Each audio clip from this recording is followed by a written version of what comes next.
Assalamualaikum warahmatullahi wabarakatuh. Waalaikumsalam warahmatullahi wabarakatuh. Salam sehat buat Bang Ahmad Maulana. Alhamdulillah sehat. Terima kasih kunjungannya, Iya. Pak Dewan. Insya Allah, amin. Amin.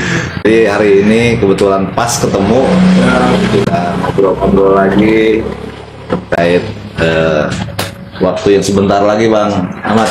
Siap. Waktu yang 41 hari lagi menjelang 14 Februari. Siap.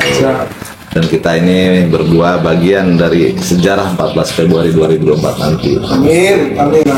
Itu kita mau nyami nyantai ya. Siap. Ya karena dalam 2 bulan terakhir saya sosialisasi bersama tim lapangan, ya banyak temuan, banyak bertemu dengan masyarakat, dengan anak-anak muda, dengan bapak-bapak, ibu-ibu, ya banyak pertanyaan-pertanyaan lah terkait bagaimana kita nih menjadi legislatif harus bisa menjawab, menerjemahkan apa keinginan masyarakat yang ada di bawah. Baik. Dan kita harus menjelaskan bagaimana menjadi pemilih yang cerdas, gitu, cerdas memilih pemimpin, gitu Bang Ahmad. Berarti temanya politik cerdas ini. Cerdas. Siap. Karena kita harus mencerdaskan masyarakat dalam memilih pemimpin. Siap. Karena masih banyak yang milih bohong-bohongin masyarakat.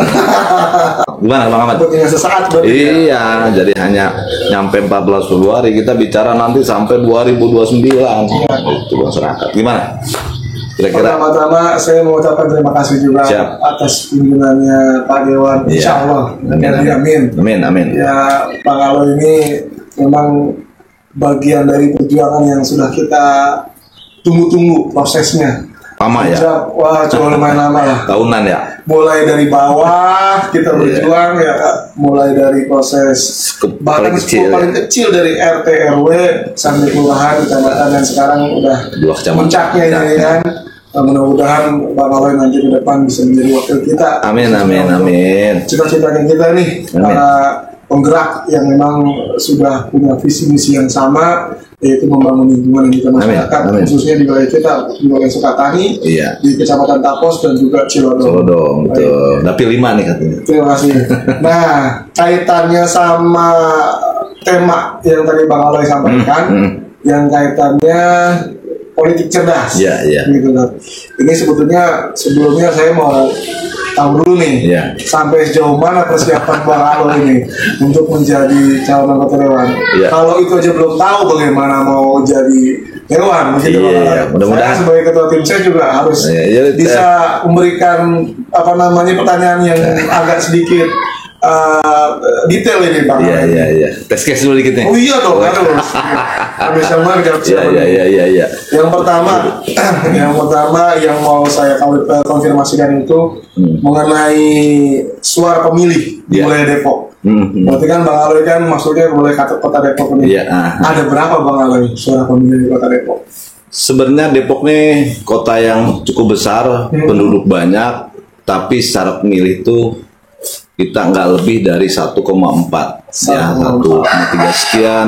Sebenarnya secara penduduknya lebih, tapi karena di Depok ini banyak pendatang, tempat singgahannya orang Jakarta, tempat tinggalnya, tapi secara yang real, secara DPT-nya itu kurang lebih hampir 1,4.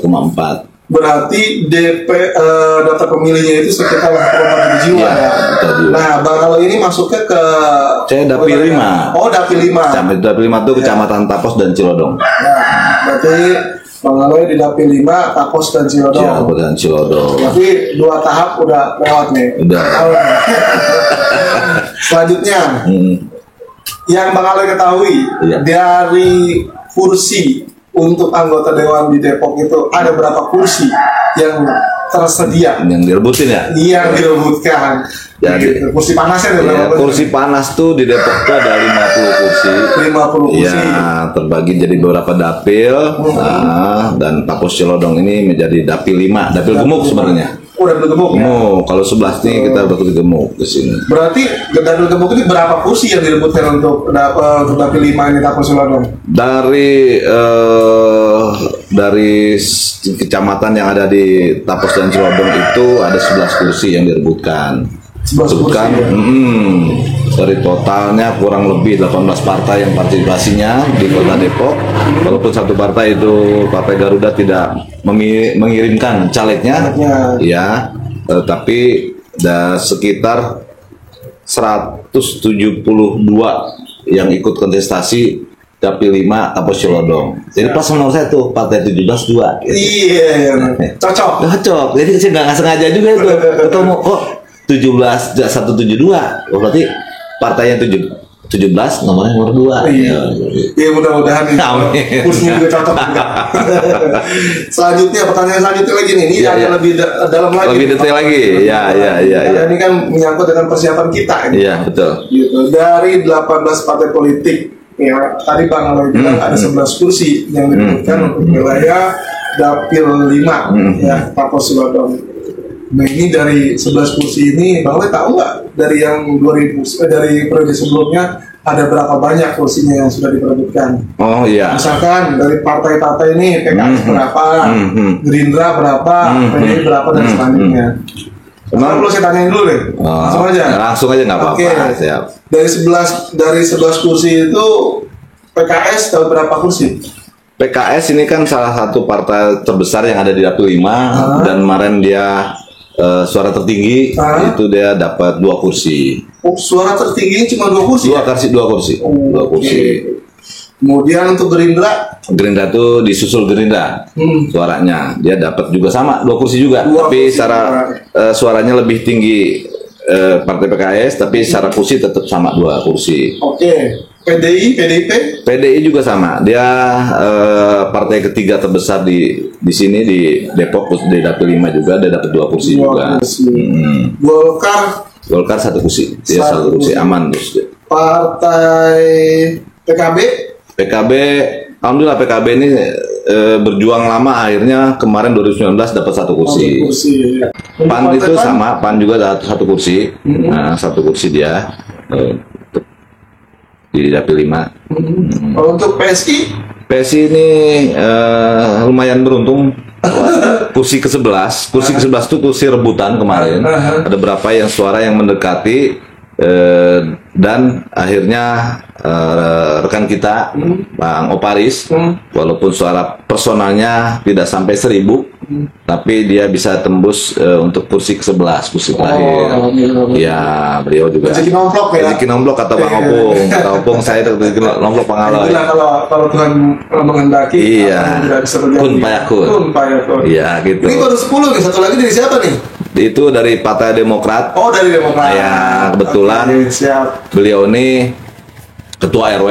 Oh, siapa Pak? Bapak Haji Muhammad Topi. Oh, oke. Ketua RW 16 di Kelurahan Cilangkap. Dia hampir sama.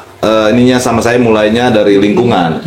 Jadi alhamdulillah suaranya di Cilangkap sendiri dia hampir 5.000, 4.000 sekian. Tapi itu bentuk kepercayaan bahwa orang lingkungan insya Allah bisa lebih menguasai bagaimana memperbaiki lingkungan. Dan salah satu yang saya belajar banyak dengan beliau bahwa dia juga dari RW untuk berangkat menjadi politikus di. Artinya sudah mendapat kepercayaan dari masyarakat. Ya betul itu Bang Aman. Sudah menunjukkan kontribusinya di lingkungan. Jadi nggak ujuk-ujuk gitu kalau kita.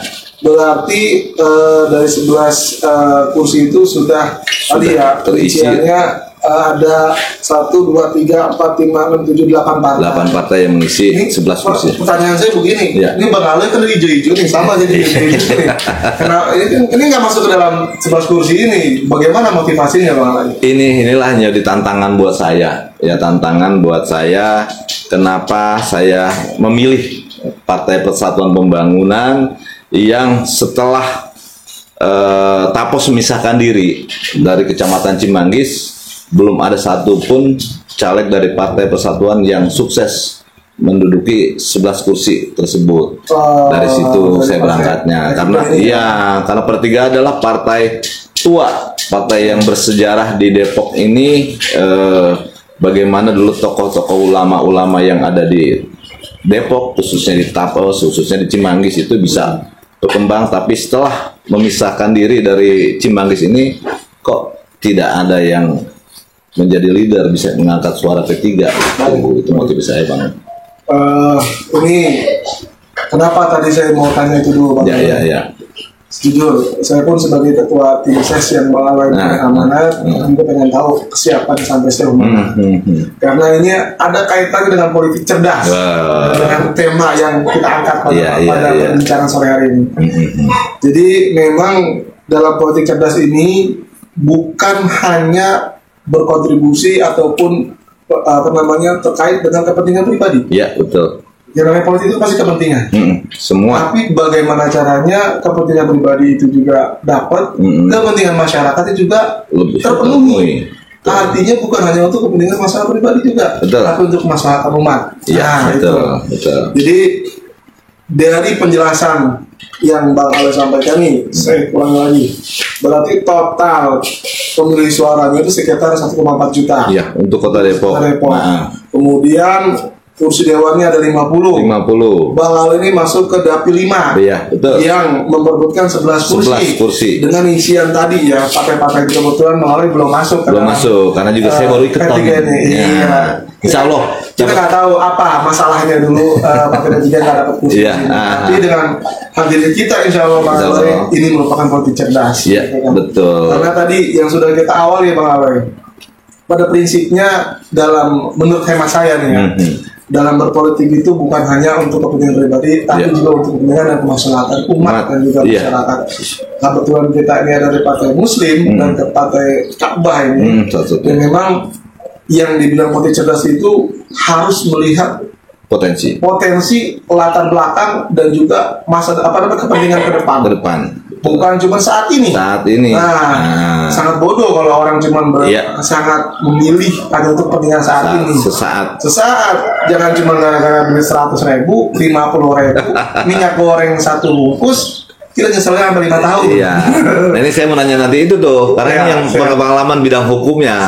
Ya, saya cuma tahu undang-undangnya sekian. Kalau ketika dia terjadi ada money politik, ada terkait pencurangan dalam pemilu, ada yang ada konsekuensi hukum yang terima baik secara partainya maupun calegnya. Karena kalau saya bilang menyesal itu ada di belakang. Iya, ada di duluan Pak. Nyebrang. Ayo nyebrang duluan gitu. Ya ada. Iya. Kita nyebrang lawan. Ayo nyebrang duluan, ketabrak dah. Belakangan enggak ya. Makanya sebelum kita merasakan penyesalan, getun kalau orang Jawa bilang, orang bilang ngedumel. Kalau bilang ngedumel baik di belakang. Gara-gara salah milih. Makanya menurut saya dalam politik cerdas itu yang pertama kali kita harus melihat kita orang mau kawin. Kalau Nabi itu kan mengajarkan kalau kita mau kawin itu pertama kali dilihat nasabnya. Nasab ini berarti latar belakangnya. Ya kan? Tapi latar belakang lega apa kagak? Bukan lega. Bukan. Jadi yang maksud menurut saya kalau analoginya dengan latar belakang itu adalah track recordnya si calon ini. Sudah ngapain jadi sebelumnya? Betul sekali. Nah, saya melihat Bang Ale ini dan saya juga ikut bersama berjuang Bang Ale. Yang mana mulai dari perjuangan RT, RW, Bang Ale sudah bisa membuktikan bagaimana Bang Ale berkontribusi sebagai ketua RW, bisa memberikan manfaat untuk masyarakat. Dari contoh, waktu Bang Ale, saya ingat dulu tuh, Bang Ale itu pertama kali ngomong ke saya, ini gimana Bang, supaya masyarakat kita, kebetulan saya pengurus juga zaman itu ya, supaya masyarakat kita ini punya fasilitas khususnya untuk ambulan, gitu kan. Karena terakhir kita lagi nongkrong, ada salah satu tokoh masyarakat yang meninggal, mau dibawa ke makam pakai mobil buah, tanah mulu lagi, Masya Allah itu ikut ya. Akhirnya kita punya cita-cita gimana caranya supaya makam ini, supaya mayat ini atau jenazah ini dibawa dikebumikan dengan layak dan juga diberikan penghormatan yang luar biasa. Alhamdulillah cita-cita Bang Ale terlaksana. Punya ambulan.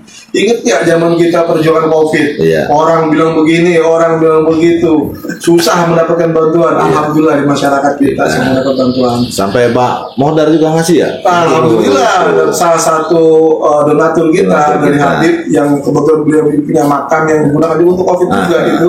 Beliau memberikan bantuan untuk membuat lumbung pangan yang sampai akhirnya masyarakat kita ini tidak sama sekali kekurangan dalam bantuan. Dan alhamdulillah bahkan sampai dari petugas dari dari BNPB pusat, gitu kan, melihat bagaimana sih kontribusinya pada saat itu.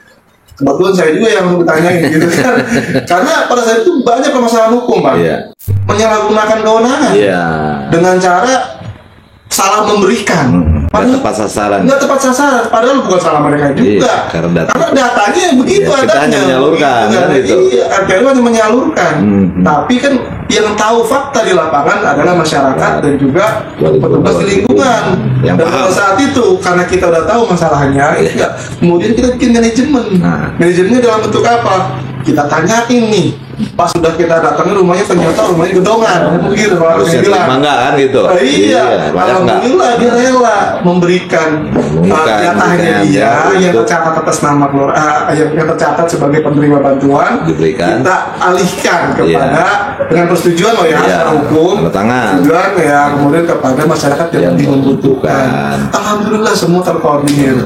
Itu yang saya salut juga tim kita dulu. Iya, tim kita luar biasa itu. Artinya kembali kepada politik cerdas tadi, di mana politik cerdas itu bukan hanya melihat pada saat ini, tapi melihat latar belakang, bagaimana dia berkontribusi, jejak rekamnya, kemudian dikaitkan dengan kepentingan dia dan juga kepentingan masyarakat, dan juga lihat potensi visi misinya ke depan seperti apa. Ini saya lihat Bang Ali luar biasa nih visi-visinya, mudah-mudahan jadi Bang Ali. Amin. Jadi dalam politik cerdas ini nanti bukan cuma ini pesan saya sih Bang Ali sebagai ketua tim ses, jangan sampai saya juga di orang-orang ke masyarakat. Jadi orang-orang ya. Gitu. Emang menjaga amanah ini susah. Iya. Butuh kekuatan iman, kekuatan yang lainnya dan orang-orang di sekitar yang selalu mengingatkan. Gitu. Alhamdulillah. Sekitaran kita ini orang-orang baik semua. Kita mencong dikit juga, salah jalan, ada yang ngingetin, gitu Bang Ahmad. Karena begini Bang Ali, menurut saya nih, saya sebagai ketua tim sesnya, ketika nanti kita punya wakil, punya orang yang bisa menyampaikan aspirasi kepada pemerintah melalui wakil masyarakat di DPRD ini, jadi memang pengaruh nanti kalau jadi anggota dewan bukannya jadi bos saya, tapi jadi wakil saya ya.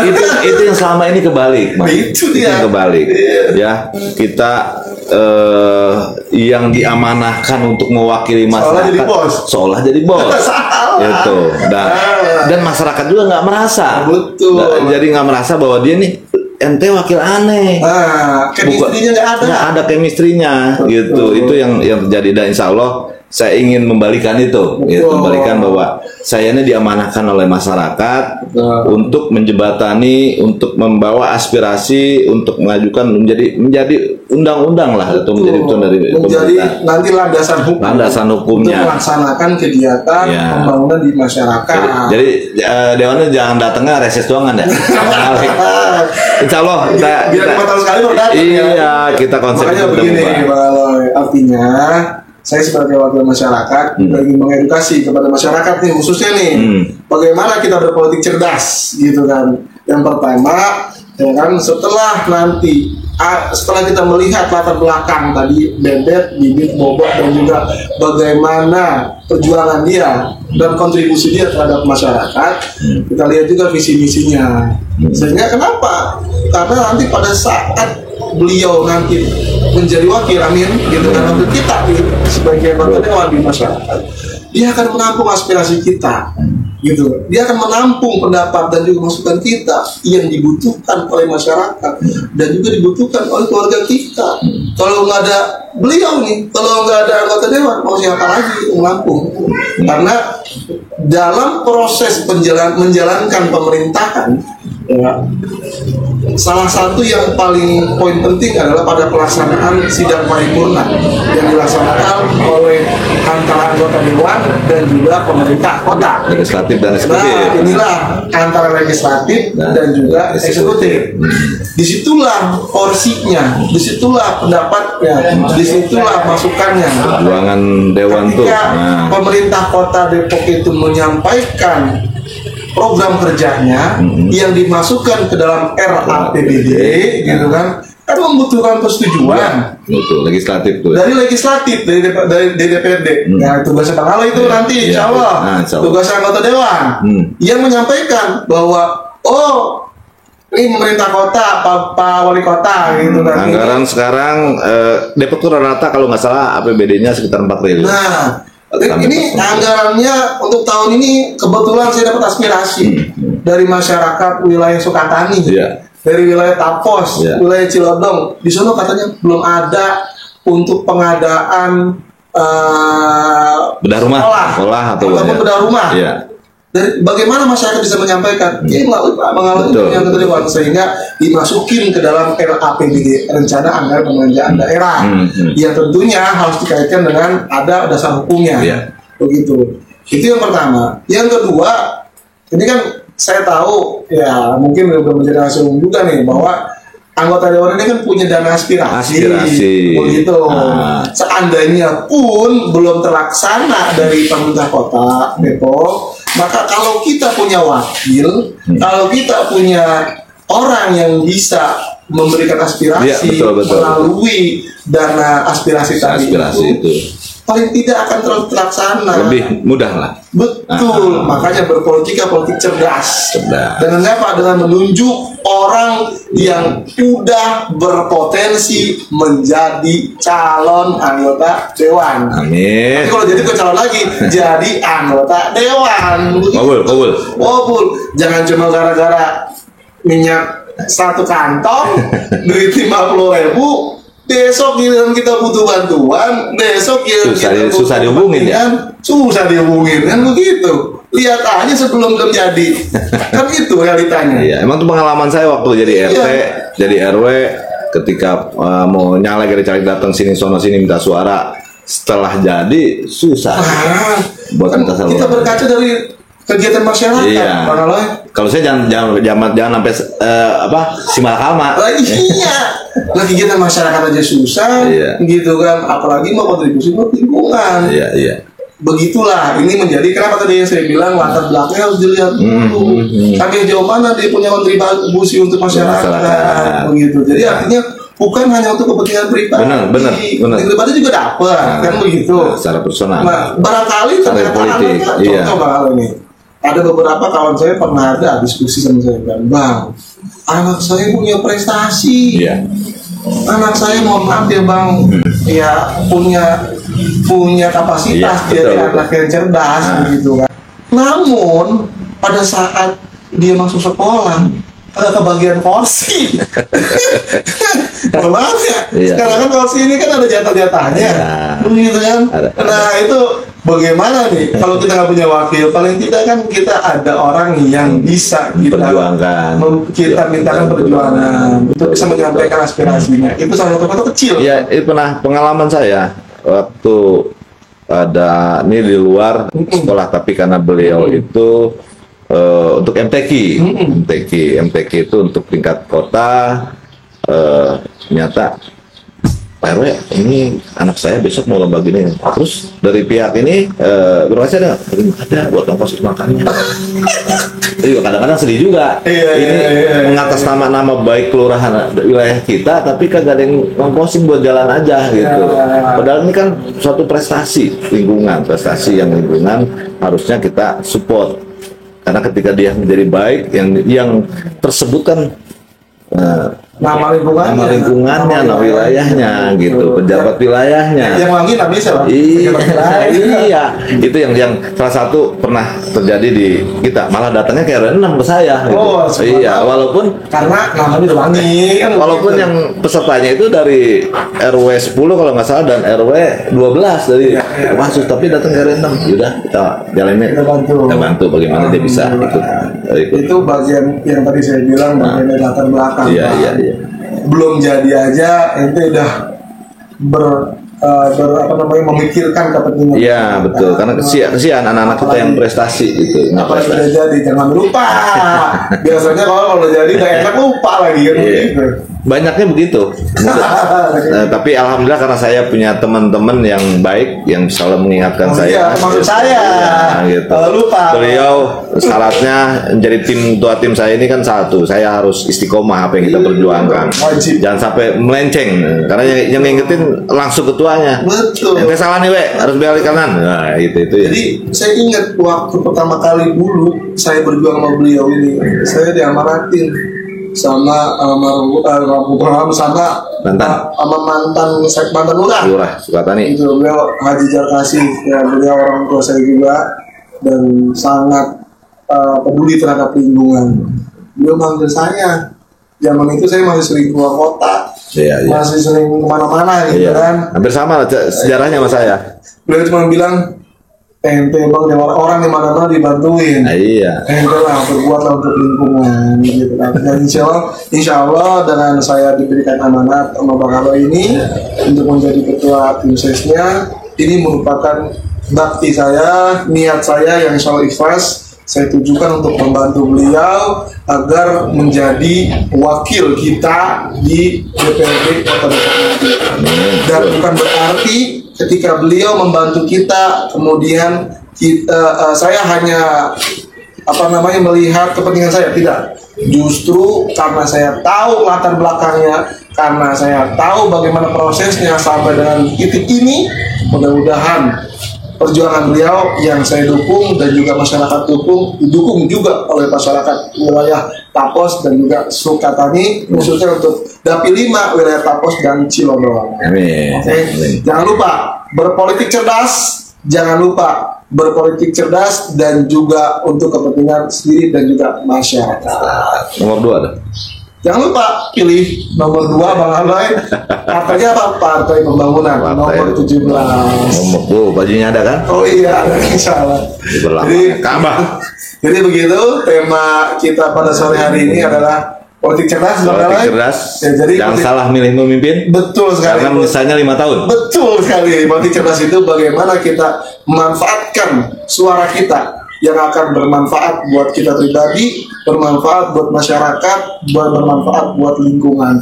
Insya Allah itu menjadi amal jariah. Jadi apa? Ketika kita memilih suara kita, gitu kan, kita memberikan suara kita dalam kontestasi pemilihan calon anggota dewan besok, dan kita memilih beliau insya Allah dan beliau bermanfaat. Kembali kepada siapa manfaatnya? Kembali kepada kita, kembali kepada keluarga, kembali kepada lingkungan. Jadi pahala nggak? Insya Allah jadi pahala. Tapi pada saat kita salah memilih, kita lihat udah tahu latar belakangnya begitu-gitu aja. Apalagi nggak punya track record, dia udah jadi lupa gitu kan. Siapa yang dosa? Yang milih yang dosa. Ya mohon maaf ya, saya nggak tahu urusan dosa itu urusan Allah Subhanahu Wa Taala. Tapi urusan maksud saya artinya jangan sampai gitu. Misalnya lama ya? Sudah 5 tahun. 5 tahun. S1 aja lewat.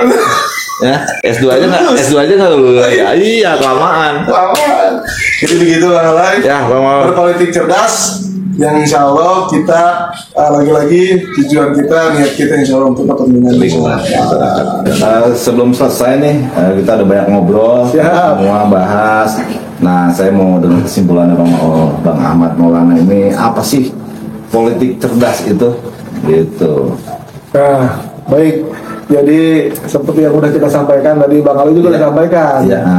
Tadi kenapa alasan Bang Aloy itu memilih partai P3 sebagai kendaraan Bang Aloy?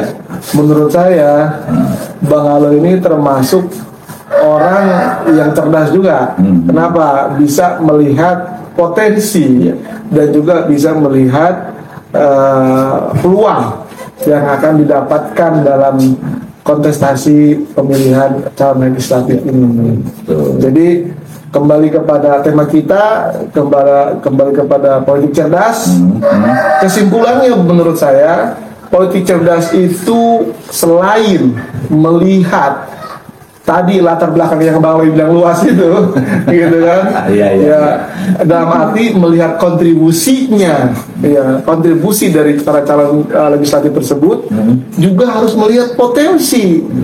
Jadi 2 kali si kontribusi dan juga potensi. Maka pilihnya nomor 2, kontribusi dan potensi. Begitu. Jadi artinya apa? Jangan sampai suara kita yang tadi akan kita berikan untuk para calon kita, calon wakil kita, yang akan memberikan kontribusi buat pribadi kita, keluarga kita, dan juga lingkungan kita itu hanya diberikan kepada calon yang mohon maaf tidak punya potensi. begitu. Belum ada kontribusi. Nah, apalagi dia nggak punya kontribusi terhadap lingkungan. Artinya politik cerdas itu harus melihat nomor 2. Apa? Melihat kontribusi dan melihat potensi. Ya kan? Jangan asal milih. Dan ini kancing ya. Nah, iya, apalagi milih kancing gitu kan. Apalagi ngeliat udah tahu. Ya elah, ini berapa sih kan begitu.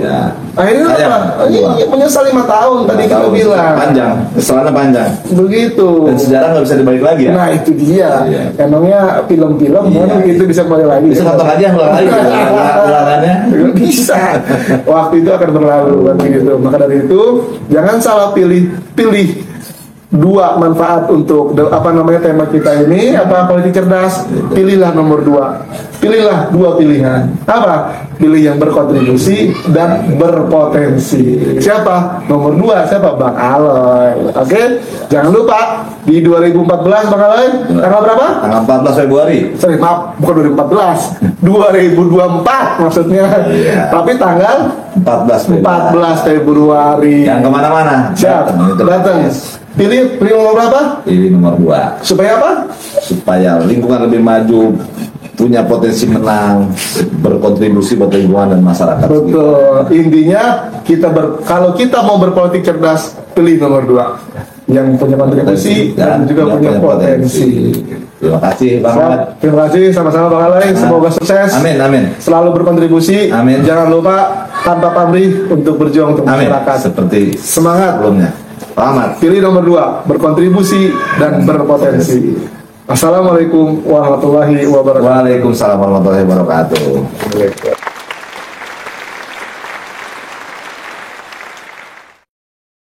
Assalamualaikum warahmatullahi wabarakatuh. Jangan lupa pemilu tanggal 14 Februari 2024, Anda datang ke TPS. Kenali 5 sampul surat suara sebelum mencoblos. Pilih sampul surat suara warna hijau, untuk caleg DPRD Kota Depok, Dapil 5 meliputi Tapos dan Cilodong. Buka kertas surat suara, pilih Partai Persatuan Pembangunan. Coblos caleg nomor urut 2, Samsudin SE. Ingat, coblos caleg nomor urut 2, Samsudin SE. Mohon doa dan dukungannya.